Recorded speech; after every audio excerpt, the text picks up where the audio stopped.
அதனாலதான் நான் சொல்றேன் இவருக்கு என்ன இல்லை, நிம்மதி இல்லை அப்படின்னு சொல்றேன். அது மட்டும் இல்ல, யோசேப்பு வீட்டு விசாரணைக்காரன் சொல்றாங்க, யோசேப்பு பானம் பண்ணக்கூடிய வெள்ளி பாத்திரத்தை உங்கள யார் சாக்குல பாக்குறேன்னா அவங்க அடிமையா இருக்கணும் அப்படின்னு சொல்லி யாக்கோபோட குமாரர்கள்ட்ட என்ன பண்றாங்க சொல்றாங்க.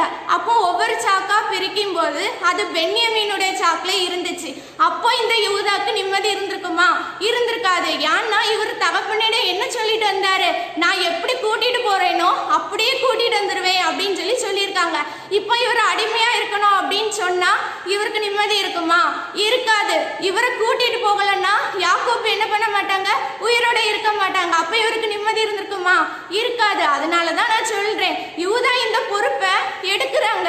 ஆனா அவருடைய நிலை எப்படி இருக்கு அப்படின்னு பார்த்தோம்னா நிம்மதி இல்லை அப்படின்னு தான் இருக்கு. நிம்மதி இல்லை அப்படின்னாலும் அவர் என்ன பண்ணிட்டாரு, அந்த பொறுப்பை எங்க சேர்க்கணுமோ அங்க கொண்டு சேர்த்து